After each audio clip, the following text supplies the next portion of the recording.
I'd like to say thank you to our sponsors today. Today's luncheon is Meta, formerly known as Facebook. Katie Comer is in community development with Meta. Will say a few words at this time.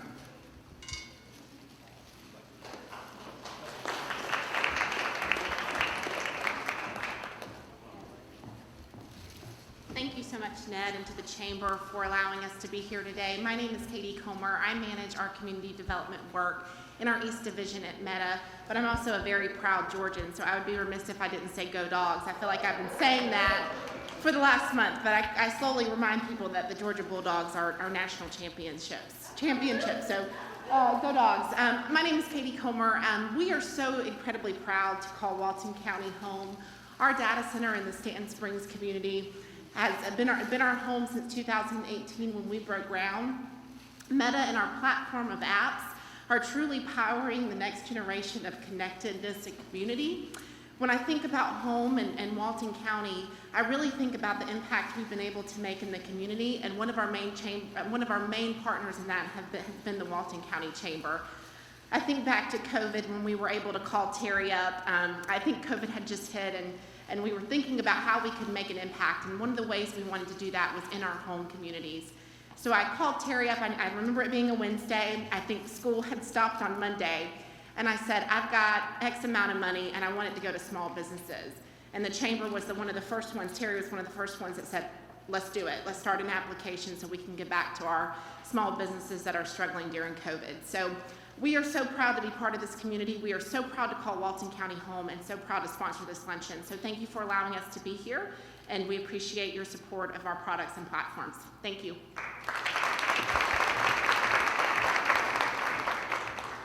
Thank you, Katie. Thank you, Meta, for sponsoring today's luncheon. At this time, I'll turn our program over to Terry Smiley, our president, to introduce today's speaker.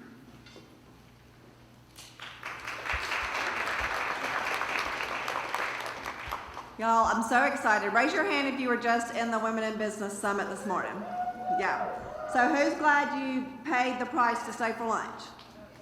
Yes. So Melissa Furman is our program speaker today. She is absolutely amazing. I heard her speak at some staff conferences, and I said we've got to bring her to Walton County. She is just so awesome.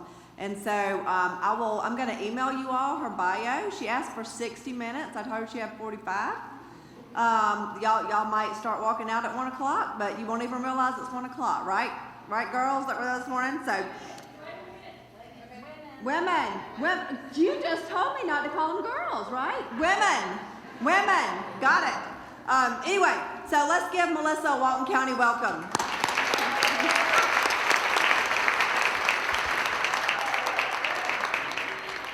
Thank you, Terry, for letting me call you out. I appreciate it.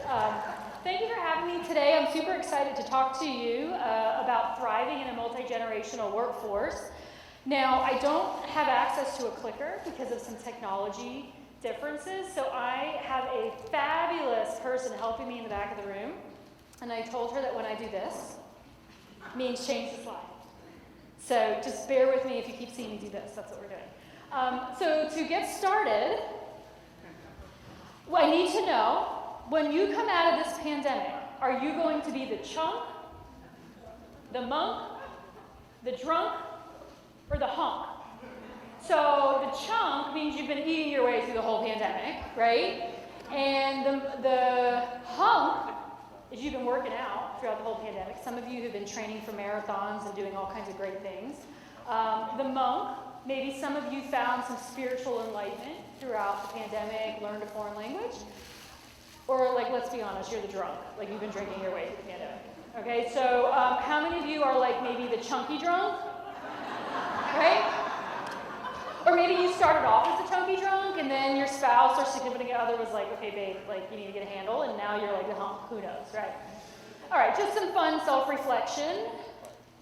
A little bit about me. I'm not going to go through my whole intro for the sake of time. I just have to give you full disclaimer. I'm from New Jersey. I told the women this morning, I tell people that because if I curse, I'm sorry.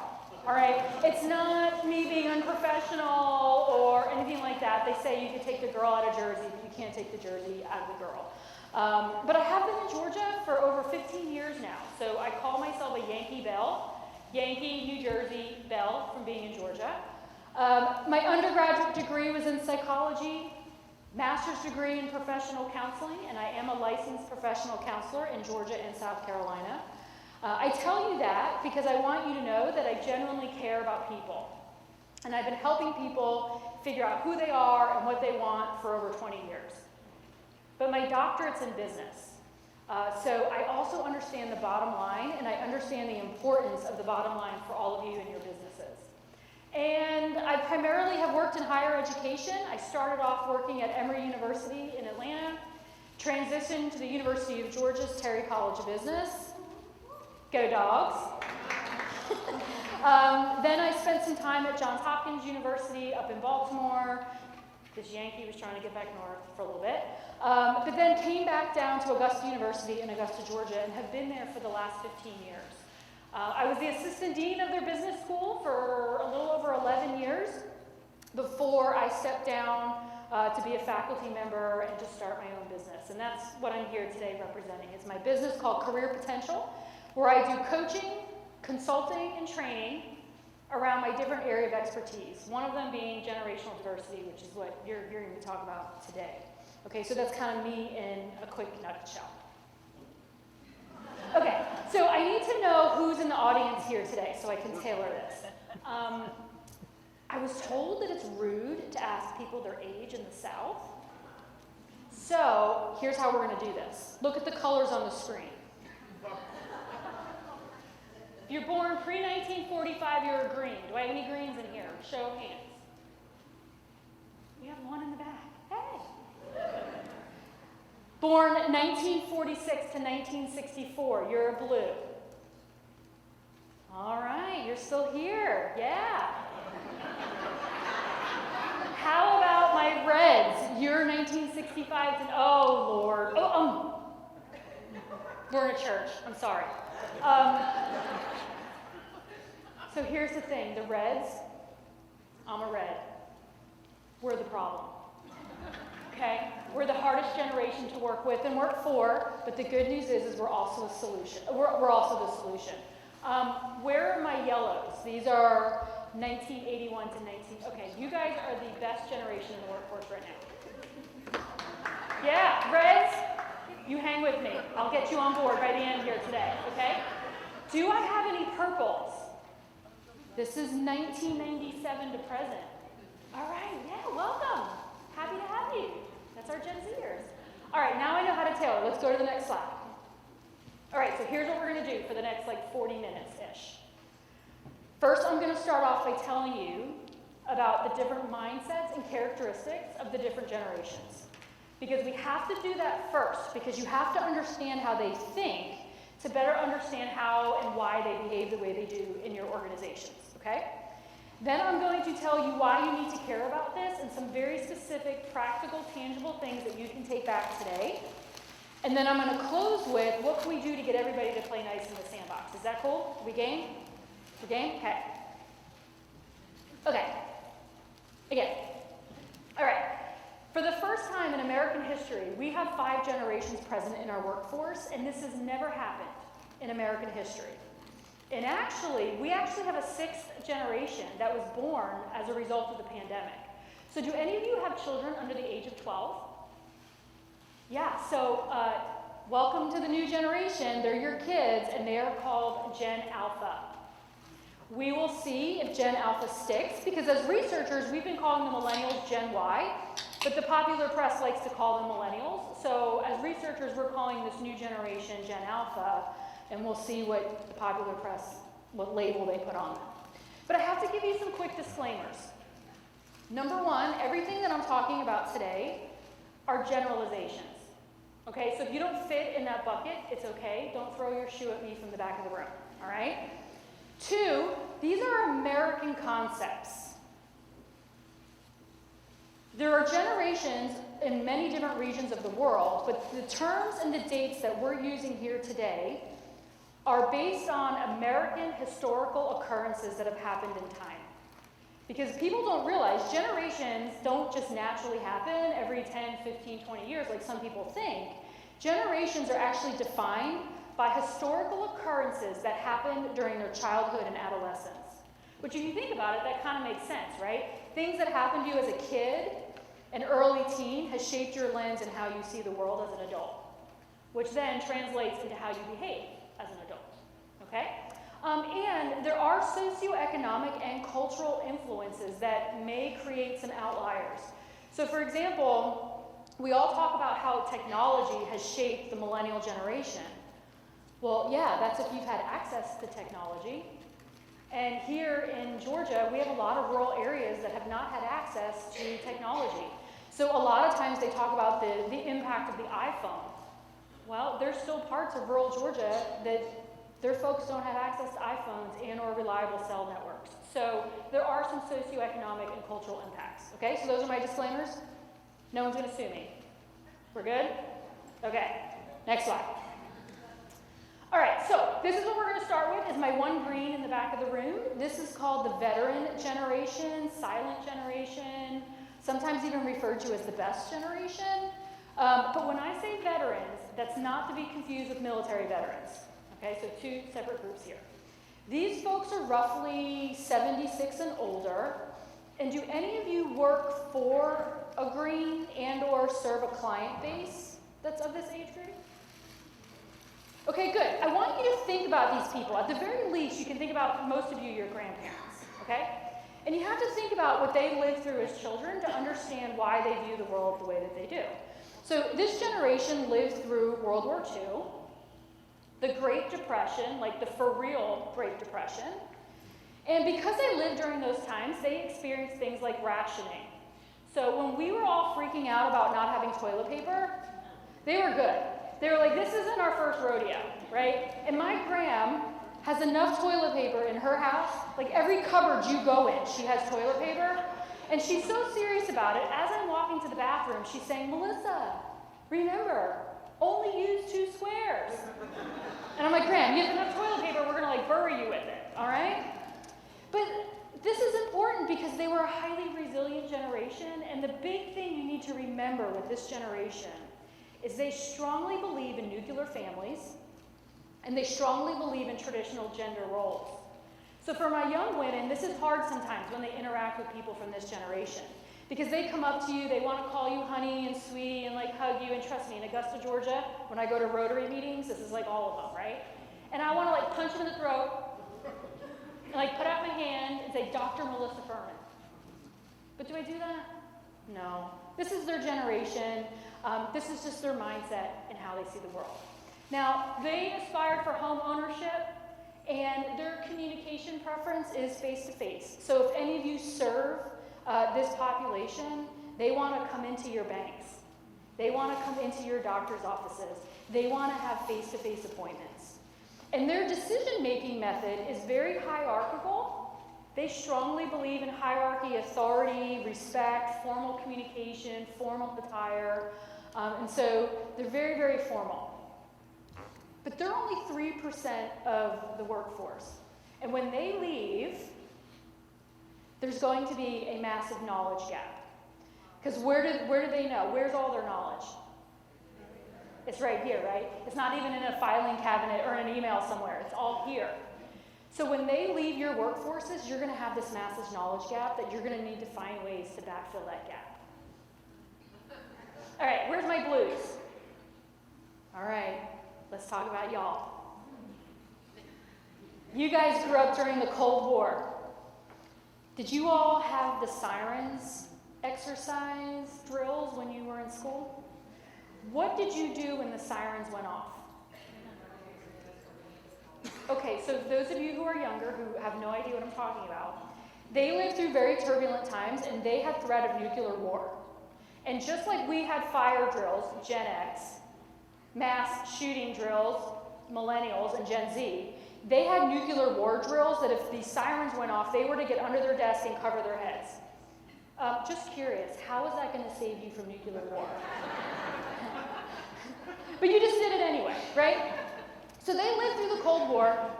They lived through Vietnam War.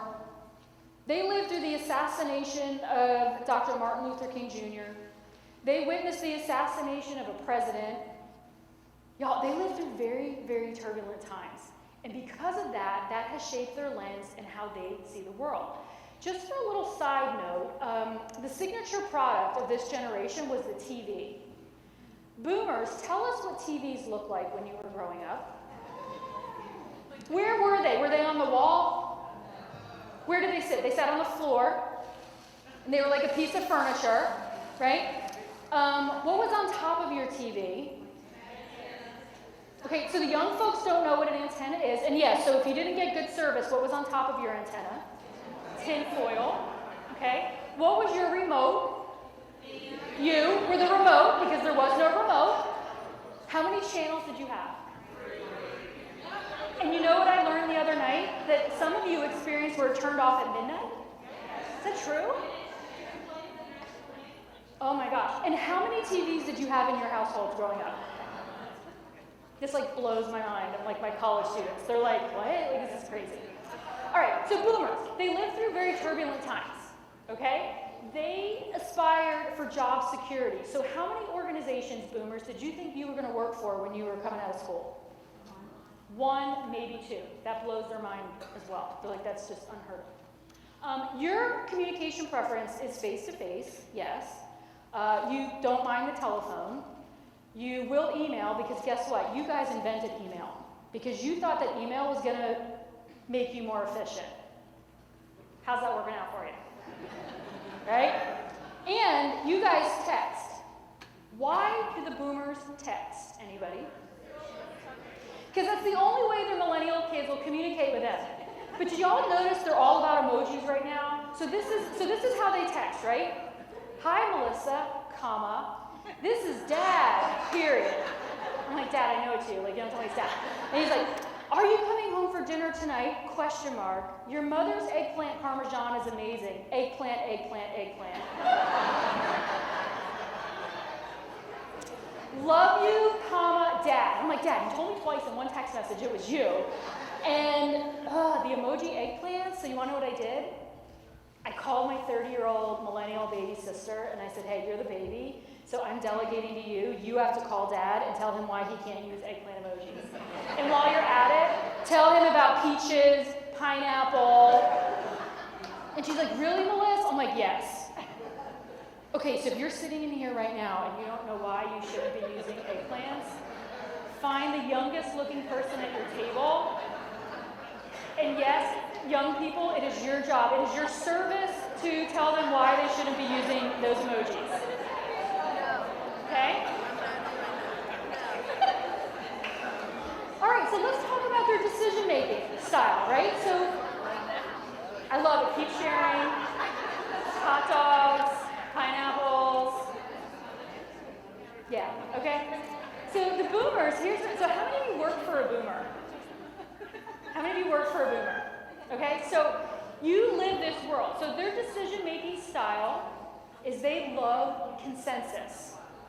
They love meetings. They will have a meeting to talk about a meeting, to plan a meeting. And this is because of their upbringing. They care a whole lot about voices being heard. Think about what they experienced as children, right? They had the civil rights movement, and they had protesting, and they had marches, and they want to make sure people's voices were heard. And this was the first generation to protest, right? And it's very important to them that people are included. So in your workplaces, as your bosses, they have meetings. They're the type of person that'll be like, hey, you ready for today's meeting? We're going to be talking about this. How you feeling? Like, they're going to work the room before they even get to a meeting. And then when they're in the meeting, they're like, you know what? Let's just wait to make this decision, and we'll talk about it again next week in our next meeting. Right? Now, they also respect hierarchy and authority. That is important to them. And right now, in 2022, they are 33% of our workforce. When I started my research about 9 years ago, it's so funny, the pandemic, you forget about those 2 years, right? Got to add it on. About 9 years ago, we were predicting that in 2022, they were only going to be 17% of our workforce. Why are they still working? Why are y'all still here? Tell us. It's a lot of reasons. One, they're living longer, and they're not ready to hang it up, right? Some of them have have to because that one company they were super loyal to cut their pension program. They lost their savings. Some of them even lost their houses, so they're trying to recoup. Some of it is cost of living has gotten so high and they need the benefits. And some of them, it's because their millennial kids have moved back home with them and they're having to support them a lot longer than they thought. Right? So if they're a little grumpy, throw them a bone. Okay? But I'll share with you, they now said they're only 31% of the workforce. And the popular press is saying that this great resignation that we're seeing is all these boomers are retiring. That's not true. Okay, I thought for sure, because what you got to worry about is this grand tsunami. We've been bracing for it in Georgia for a long time, that there was going to be this massive wave of retirements. And y'all, I thought it was coming. I was bracing. I got to higher ground because I was like, pandemic, it's coming. Right? They're going to say, screw Zoom, I'm out of here. I'm retiring. They're still here. They're not going anywhere. And a lot of them just aren't ready to hang it up. So if any of you have like a countdown to when your boss is going to be leaving, so you don't have to have so many decisions, you need to get rid of that calendar. Because we don't know when they're leaving, and I don't think they're going to be leaving for a while. Okay? But what you need to be thinking about is when they finally do leave, your organizations are going to have massive leadership gaps. Massive. Because most of these boomers are serving in leadership roles. And this is a problem because the next generation of Reds, where are you at again? Oh gosh, you make me nervous. I'm one of you. There's not enough of us to fill those leadership gaps because we're actually a very small generation. But we're also the hardest generation to work with and work for. We have an extreme sense of urgency to us. We are workaholics. We were told, go to school, get a degree, work your butt off, go to the top of the ladder. And especially women of this generation, we really took off. And you think about what we lived through growing up is we did not live through turbulent times. We had the end of the Cold War. We had the first Gulf crisis. They didn't even want to call it a war. My younger folks think that the whole Middle Eastern conflict started after 9/11. No. Gen X, we remember in middle school making holiday cards for servicemen and women. We had the big yellow ribbons. They called it a crisis because they didn't want another Vietnam to happen. And so we had strong economical times. Bill Clinton is our president. Ronald Reagan is our president.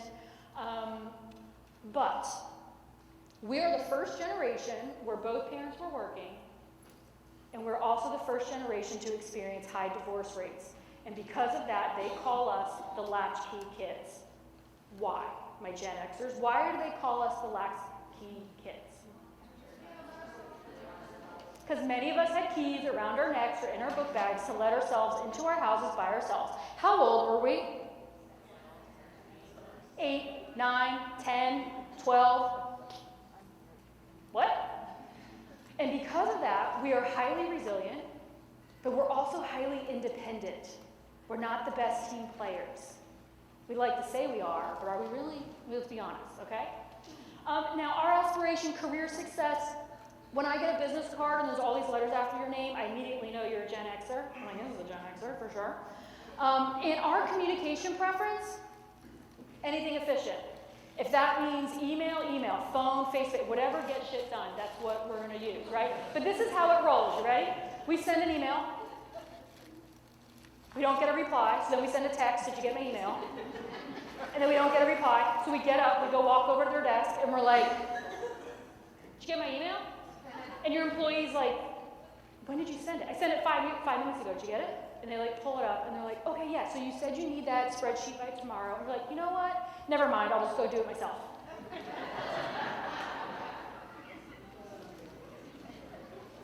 Is this you? Okay?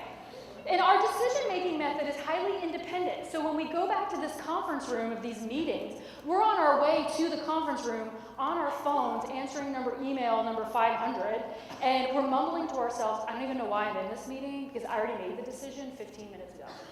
And you may not have told everybody you made the decision. Now, we're only 28% of the workforce. We're really, really small. And it's because when 9/11 happened, it cut us off at the knees. Our generation would have continued to grow for another 5 to 7 years if 9/11 didn't happen. And people are like, well, I don't understand that. Well, when 9/11 happened, it changed the way we all viewed the world, right? Like people went back to church, people quit their corporate jobs, family became important again. Do you see some commonalities with the pandemic? Okay, how history repeats itself. And so we're 28% of the workforce, and this is who is the largest number, the biggest generation resigning during this great resignation right now. These folks are like, I'm done, I'm burned out, because the big challenge with Gen X is dealing with burnout, because Gen X was burned out before the pandemic even began, and then the pandemic hit and it took us to a whole nother level.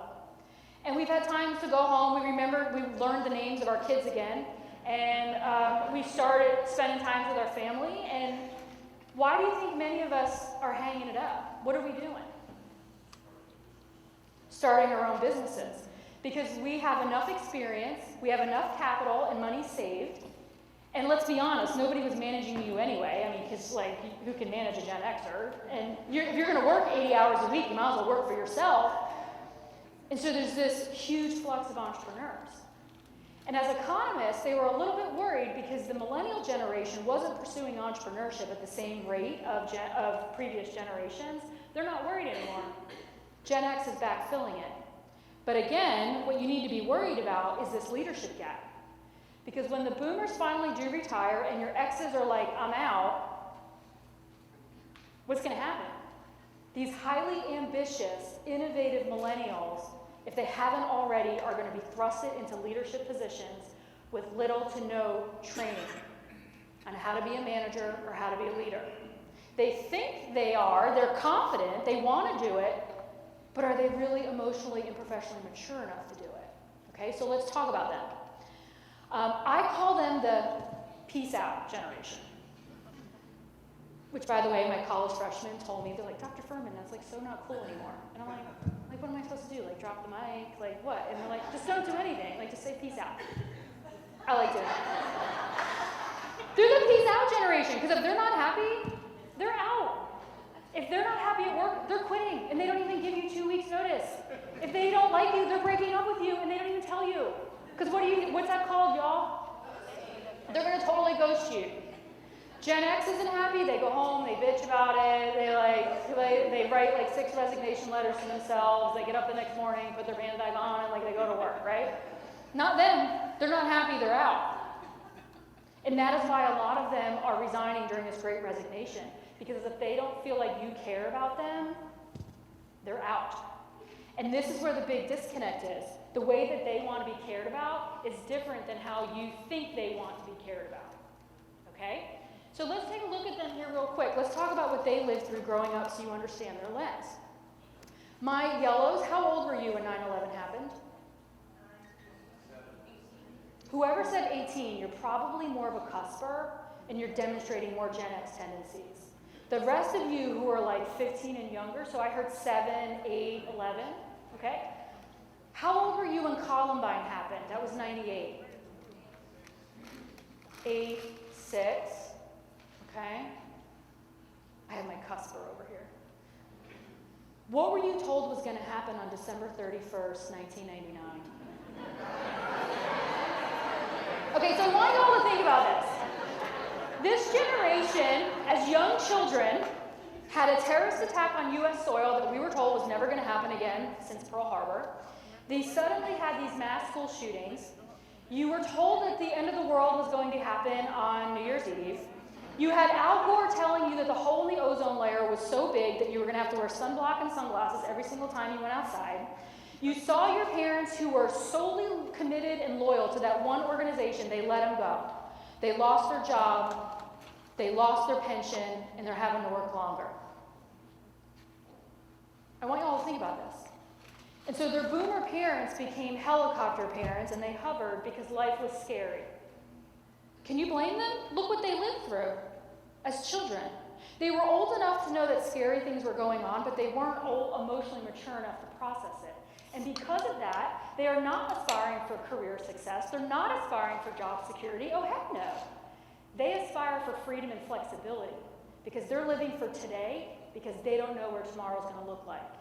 And that's where you have the big clash between Gen X and millennials, okay? So their communication preference is text or social media. I thought they were going to grow more thumbs because they text away. And their decision-making authority is they want decision-making input. That was important to them. So all of us are in these meetings, and they're standing outside the door going, ooh, can I get in that meeting? And we're all like, really? And they're like, well, yeah, because I can make better decisions than all of you in that room. And it's because growing up, they were given decision-making authority. K through 12 gave them options. Do you want this or you want this? I even think about vacations, okay? My mom said to me, get your ass in the back of the station wagon. Do y'all remember station wagons riding backwards? I was like car sick all the time. And we get in the car and she says, we're going on vacation. So I'm like, okay, Ma, where are we going on vacation? And she's like, we'll figure it out when you get there. And we go like 2 towns over. And I'm like, Mom, I thought we were on vacation. And she says, we're not home, are we? If we're not home, we're on vacation. Fast forward, boomers texting their kids, family meeting, 6 o'clock dining room. So you all get together. Yeah, how many of you have family meetings? Okay, you know you have them. And they're like, honey, where would you like to go on vacation this year? Should we go to the beach? Should we go to Disney World? Or I even think about breakfast, y'all. So my mom said to me on her way out to work, there's cereal in the cupboard, help yourself, where the millennials are coming into the kitchen and mom and dad are like, honey, what would you like for breakfast? And y'all, I saw it with my sister, who's a millennial. They're like, would you like cereal or toast or pancakes? And I'm like, pancakes? I had pancakes on Christmas morning, if I was lucky, right? So they had choices. So now they're showing up to your workplaces wanting choices, and you want to know what Gen X is doing to them? Y'all ready? Y'all familiar with the Heisman? They're like, eh. And they're like, oh, but I have this really good idea. Eh. Well, why can't we do this? Eh. And they're like, eh. How many letters do you have after your name? Eh. How long have you been with this organization? Eh. What's your student loan debt ratio that I'm still paying off, right? And when Gen X does this, they do this. And that's why when organizations hire me and give me this money and say, come in and fix our damn millennials, I say to them, you know what? Okay, I'm going to come. But I end up spending all of the time working with my Gen X managers. Okay? They are 36% of the workforce, and they're growing exponentially. By 2025, they will be 75% of the global workforce. So you need to get on board or you need to jump ship. Because if you don't, you're going to either sink your ship or they're going to walk you off the plank. Because they are massive disruptors. That's an academic term. They're changing how everything is done. Why do we have a 5-day work week? Why do we work 40 hours a week? Why are there banker hours? Why do I have to dress professionally? Why? And if because you say, because I said so, or that's the way we've always done it, they're out. They're massive disruptors, and you got to be worried about that piece out. Okay? So let's quickly go through Gen Z. I call them the meh generation. They're really not fazed by anything. They grew up during the Great Recession. Like, man, what's the big deal? They only know a world with terrorism in it. Like, man, what's the big deal? Like, blow yourself up. Like, clean it up. Like, come on, let's keep going. You know, like, same-sex marriage. What's the big deal? Why do people care? Right? They've seen a black president. They've now seen a woman vice president. They only know a world with social media. But here's what's significant. This is going to be the first generation where the Caucasian generation becomes the becomes the minority population in America. And they are so dialed into security and stability and diversity, equity, and inclusion. If you are not being inclusive and seeing people as individuals, they're going to call you out on it, and they're not afraid to do it, okay? Their communication preference, virtual, because they keep reinventing it. They're not texting. What are they doing? It's all videos, yeah. And they yearn for face-to-face attention. Any guesses as to why they yearn for face-to-face attention? Because their Gen X parents are such workaholics, they've neglected them of that face-to-face attention. So you go home and you all think about that tonight. Okay? We don't know what their decision-making method is because their Gen X parents are like, I'm the parent, you're the child, you're not making decisions. And we don't know what percentage of the workforce they are because they're just now entering the workforce, which The worst mistake you can make is calling a Gen Z or a millennial, because number one, millennials hate being called millennials. So right now, everybody needs to take that M word out of their vocabulary. It doesn't exist. They hate it, and Gen Z hates it even more. The millennials are 25 to 40-ish, which makes me a little uncomfortable because it's really hard to compare a 28-year-old and a 38-year-old, okay? Here, 24 to 12 are your Gen Zs, and they're very different than millennials. All right, let's move on. What you have to be worried about is they are clashing with Gen Y, the millennials, pretty dramatically because they show up to work on time, they shake hands, they make eye contact, they're dressed professionally. They have a formal signature on their email. Like they email me, Dr. Furman, I apologize for not coming to class next week. I apologize for the inconvenience. And I'm like, you're not inconveniencing me, but okay. But I've already met with my classmates. I'm gonna make up what I missed, sincerely, signature. These are my millennials, texted me in the middle of the night. Yo, Mel. When's our next exam? And I'm like, yesterday. Can I make it up? No. Can I get extra credit? No. Next thing I know, mom and dad's calling me. Johnny missed his exam. No, I know. Can he make it up? No. Can he get extra credit? No. Well, I'm calling the dean. I am the dean. Wow. So very, very different. Okay, so let's keep moving. What we're worried about with this generation is that they are forced to behave like adults as children. Gen Z, we have them doing budgeting in middle school. We have them picking careers in middle school. Picking a career is a very adult decision. So we are expecting them to behave like adults as children. Not healthy, by the way. And we're curious that when they actually get out into the workforce, can they really do this thing called adulting? I don't have time to give examples and go into it, but if you want to know more, you can reach out to me and I can give you some more information about that. Okay. All right, so real quick, I just told you about the 5 different generations. How many of you have characteristics or identify with more than one generation? Okay, so look around the room. A lot of hands up. All right, so let's go to the next slide. All right, so I'm going to read through these. So when I holler out this characteristic, if you identify it with it, I want you to raise your hand. Okay, so how many of you like to travel? Okay. How many of you wish you had more time to enjoy family life and friends? How many of you like to be recognized for work well done? Now here's what's interesting. Today, most people don't want to be recognized, they want to be appreciated. Okay, little side note. How many of you like to receive feedback about your work? That's funny because Gen X doesn't really care. They're like, I know I'm doing a good job. You don't need to tell me. Like, it's fine. How many of you like to be trusted? How many of you wish you could make more money? How many of you like to feel engaged with your work? How many of you like to learn? Okay, this is important, everybody. Look around the room. If you don't have money to give people more money, a lot of people like to learn, and is there a way you can make investments in them? Because, here's my next thing. How many of you like to continuously develop in your career? Okay, maybe you can invest in them by giving them money to go to a conference, letting them enroll in a class, having them sign up for a podcast subscription. These are different ways you can have your folks engaged, okay? All right, so how many of you work to live?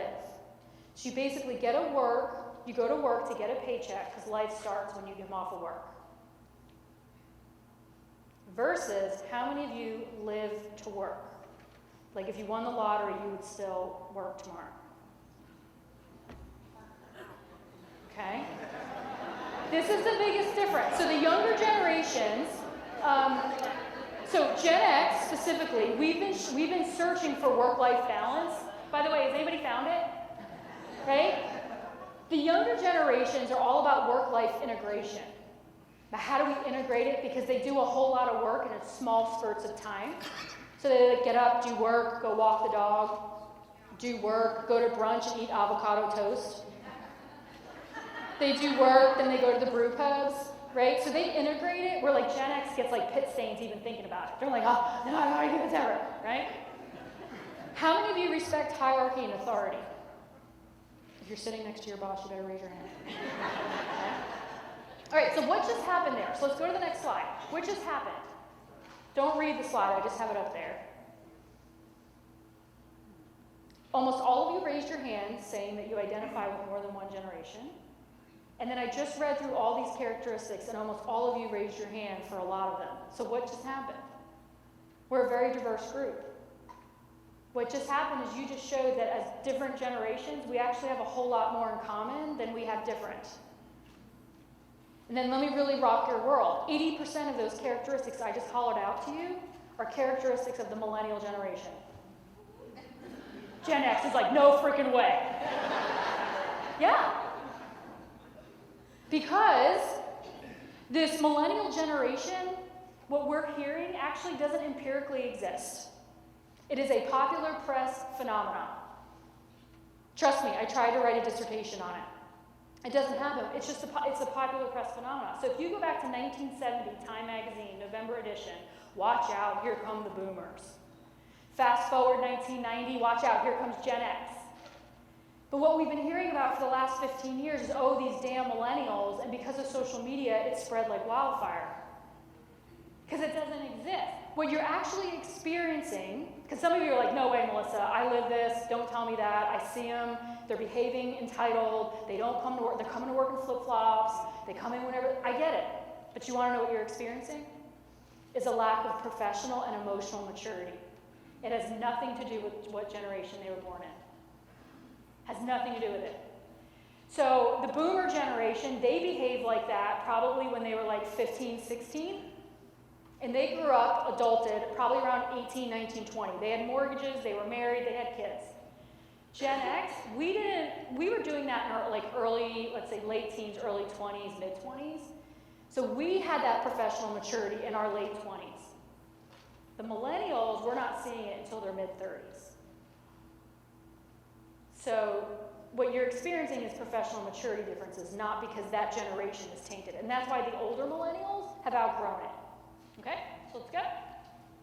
So what I want you to do is I want you to think, rather than compartmentalize and put people in silos or buckets or labels, this is how I want you to label them. Because as humans, we like to compartmentalize people. Think of them as early stage professionals, mid-stage professionals, and then late-stage professionals. Because they're going to demonstrate a different level of professional and emotional maturity based on what career stage they're in. Okay? So let me give you some real quick pointers, and then we'll close with how to get everybody to play nice in the sandbox. I already told you that, so let's go to the next one. I already told you that. See, I'm ahead of myself. I had no idea. So many of your Gen Xers are experiencing burnout, and they are very comfortable with doing things their way. So if, my young folks, you show up and you get this in your face, don't just turn around and quit and peace out. Be patient, build a relationship with them, because they can answer your why. They just don't have time. I don't have time to explain to them why we do what we do.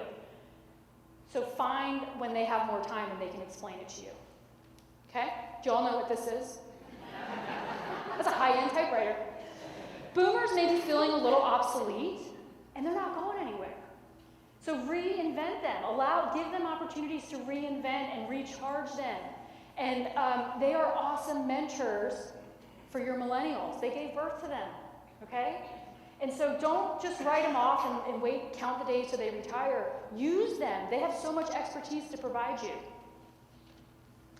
Don't think that the millennials are trophy kids. I hate when I hear that, because here's what I'm going to say to you. Who was giving them the trophies? Were they giving themselves the trophies? No, their parents were. And here, at the end of the day, everybody wants a trophy. Everybody wants to be rewarded across all generations. Everybody wants feedback. And so how many of you have performance reviews? How often are they? Quarterly? You're awesome. He's on it. You all need to listen to him. So most people have an annual performance review. That is so dated and obsolete and not engaging your young professionals. Right now, they put something on social media and they instantly get 1,000 pieces of feedback. But yet when they show up in your workplaces, they only get it once a year, and most of the time you rush through it. Where here, this gentleman said they have quarterly coaching reviews, and that is great, because you're not necessarily reviewing their performance, you're having a conversation with them and helping them grow and develop. But here's what I'm going to tell you, my young folks. If you're not getting the feedback that you need and want, ask for it. Okay? Go to the next one. The younger generations want to make a difference, so think about your impact and bring that impact into focus. Every single one of your organizations, you should be able to drill down to your impact. The youngest generation of Gen Z cares a whole lot about your corporate values or your social responsibility. So if you cannot clearly articulate and demonstrate that you're living the values of your organization, they may not want to come work for you, okay? The younger generations like everything personalized, so my millennials, hold up your phones. I know you have them out within arm's reach. Everybody kind of look around at the phones at your table. Okay, Gen X, hold up your phone and or phones. All right, so what you may notice is the younger folks, all of their phone cases are personalized. Like it's sparkles, it's football, it's something personalized. And then you see Gen X and it's like black, white, whatever came free with the case. And if it's something fancy, it's because your kids or grandkids bought it for you and you felt bad, so you put it on, right? So to this point, the gentleman made up front is the one-size-fits-all consistency that HR loves to preach to y'all. That's obsolete, sorry HR. It's dated. You now have to think about all of your employees as individuals and get to know them individually, and you need to coach them. And you're not going to coach your quarterback the same way you're going to coach your offensive line. Okay? Answer their why, and if it's because I said so or that's the way we've always done it, you need to rethink.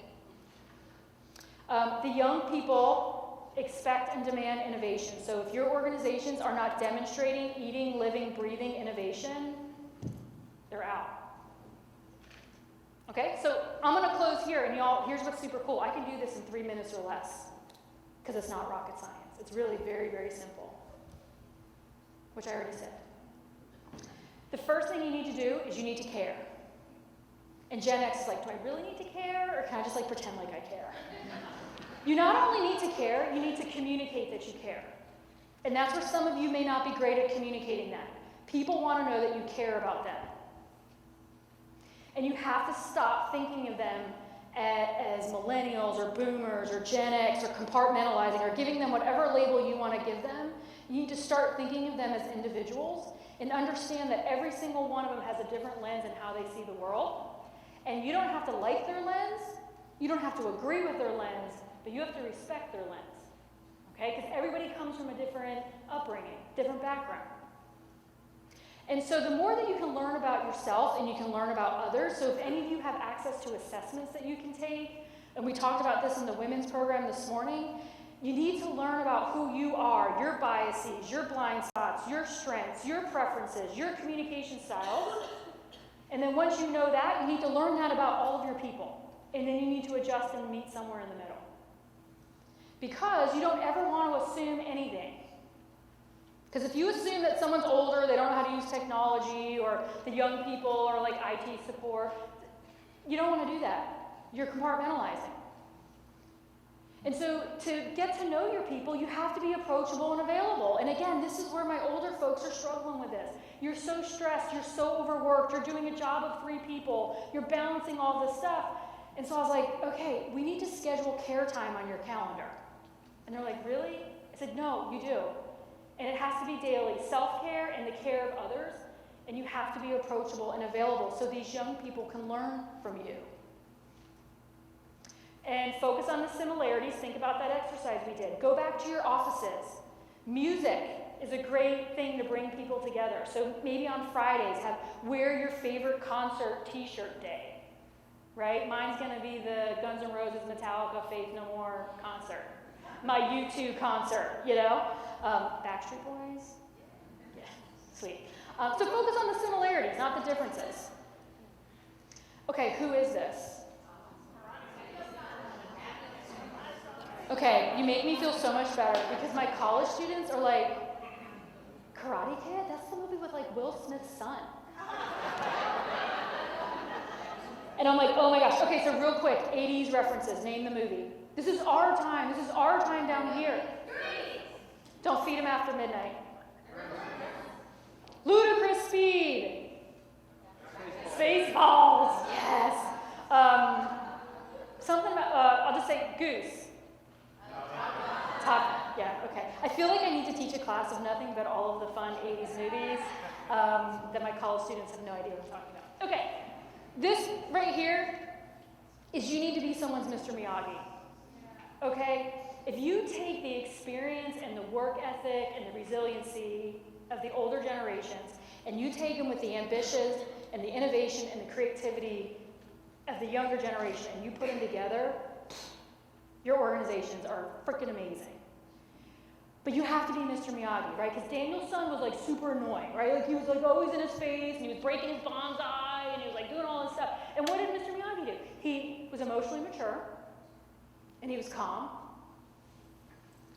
wax on, wax off, and he helped them be better. Somebody mentored you at some point, so now it's your job to lean in and mentor them. So rather than do this, lean in instead.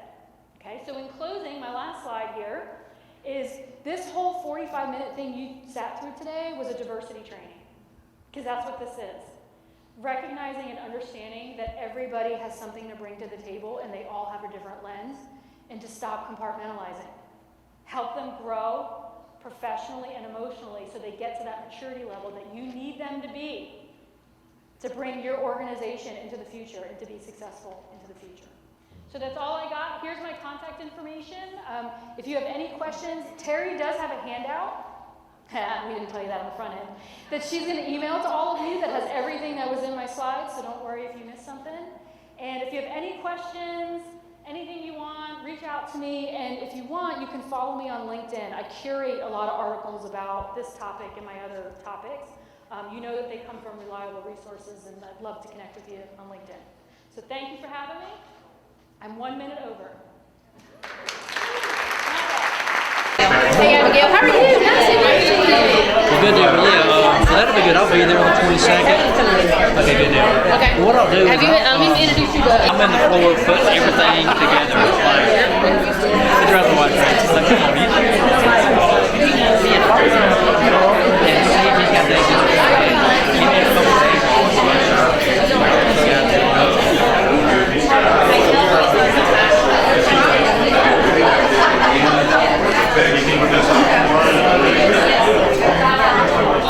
Welcome everybody. It's great to see such a big crowd here. We're having a grand opening, but it's really a rededication, I guess, and reestablishing Pinnacle here in this office.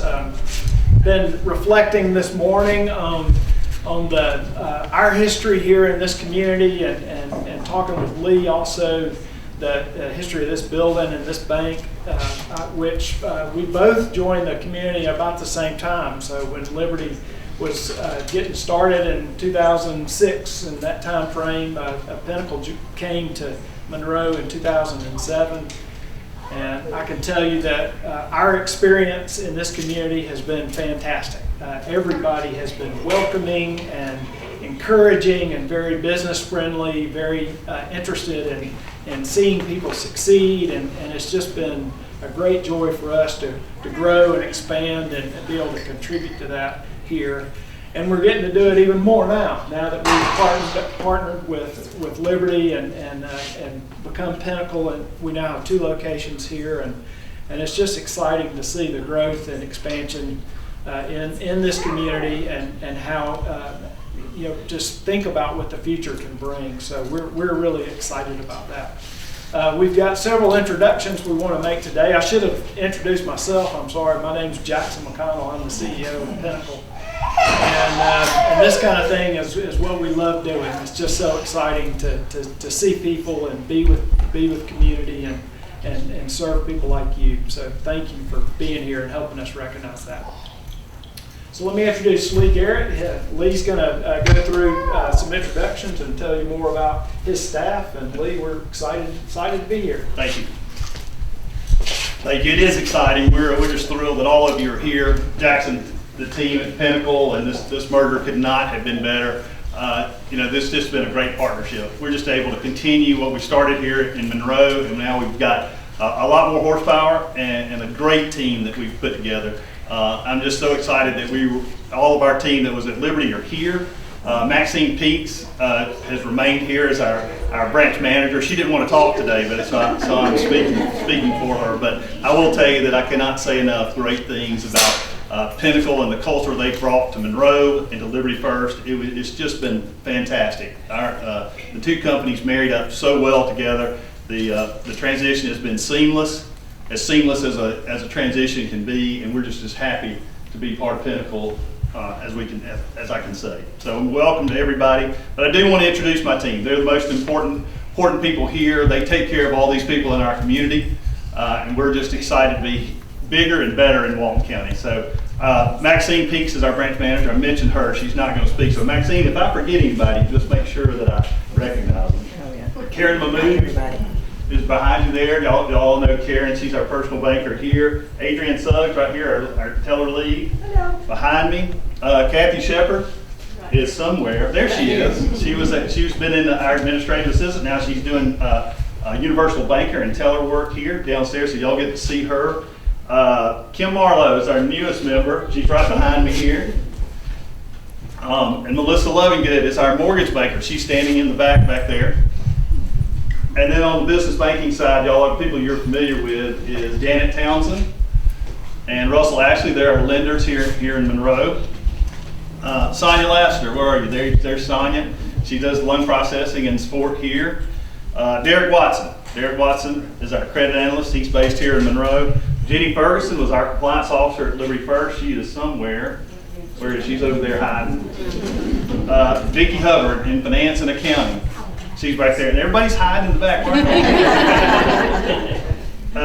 Chandni, where are you? Chandni does all our IT stuff back there in Basic Cleveland. And then we've got our other partners that are here. Michael Shelby in Treasury Management visits here often. Amy Parrish with Highland Trust. She's a partner with Highland Trust, is standing over here. And Mindy Phillips was here in Mortgage too. Where is she? Right here. She's over here in Walton County down in Social Circle. So we're just thrilled for the team we have here and excited about where we're going to go. So at this time, I do want to bring up, we have a long relationship with the United Way of Walton County. They're such a vital part of our community. They support, 9 local agencies here. What a great organization that comes together, aggregates all the money that's donated here, and makes sure that the money is properly vetted and goes to the greatest need. And so we've had a partnership with them for a long time, and to celebrate this grand opening, we wanted to give them a donation to the United Way of Walton County. Angela Yarman, would you please come up?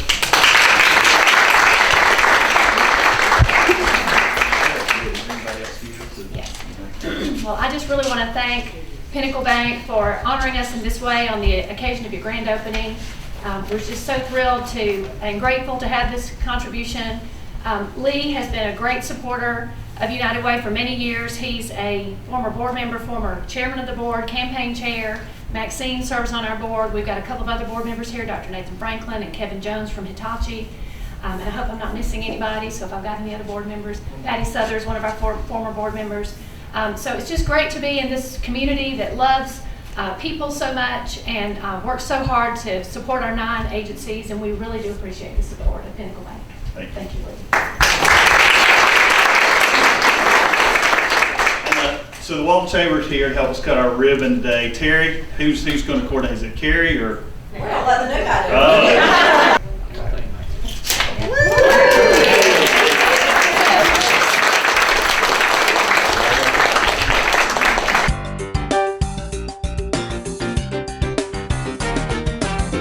Good morning. I'm Tisha Fem with the Walton Youth Project, and we work here with the Partnership for Family, Children, and Youth and with Family Connections.